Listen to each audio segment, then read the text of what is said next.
Mon top 10 des meilleurs jeux que j'ai terminés en 2024. On commence en 10e position avec Kirby Star Allié que j'ai refait avec mon copain cette année. Je l'avais déjà fait et je l'avais beaucoup apprécié. Ça reste un très très bon Kirby. Dommage qu'il soit aussi court. J'aurais aimé un meilleur temps de vie. En 9e position, Mario vs Donkey Kong, le remake du jeu GBA qui a vu le jour sur Switch. Pareil, un plaisir de le faire à deux, même s'il y avait certains niveaux un petit peu redondants. Ça restait quand même un très très bon jeu de puzzle.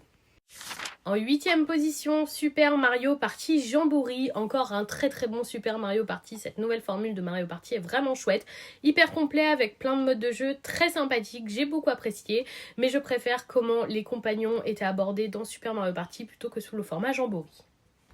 En 6e position, je ne l'ai pas sur moi donc je mettrai une petite image, je l'ai prêté. Paper Mario, la porte millénaire, le remake du Paper Mario de la GameCube. Je l'ai beaucoup apprécié mais on ressent les faiblesses des jeux de l'époque, notamment beaucoup trop d'allers-retours à faire et un petit peu de redondance au niveau du gameplay. Malgré tout, c'était un super Paper Mario. En 6e position, le remake HD de Luigi's Mansion 2 qui m'a un petit peu réconcilié avec ce jeu. Je l'avais fait à l'époque sur 3DS et je l'avais pas trop apprécié et même pas fini. Finalement là on l'a fait à deux avec mon copain et franchement c'était un très bon jeu. On a fait le jeu en même temps chacun sur sa console.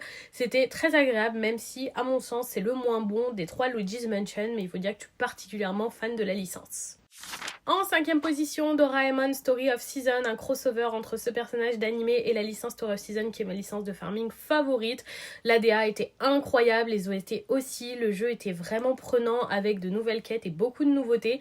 C'était novateur et j'ai adoré. En 4e position, Princess Peach Showtime qui a été une super bonne surprise. J'ai adoré le gameplay qui se renouvelle à chaque fois que Peach change de métier ou de tenue.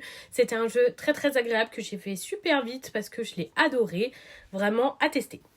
En 3e position, le premier DLC de Disney Dreamlight Valley, à savoir le DLC Rift of Time que j'ai terminé, qui était en 3 parties et que j'ai adoré. Ce jeu est un énorme coup de cœur depuis la sortie de sa bêta et son premier DLC ne fait pas exception. C'était super à jouer.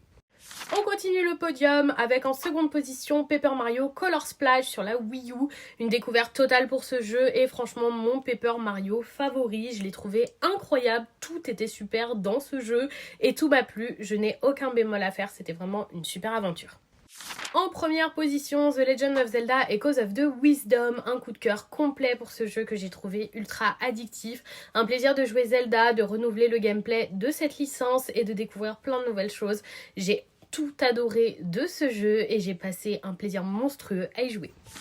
Et voilà pour mon top des jeux terminés en 2024. Et vous, quel est votre jeu favori de 2024 ?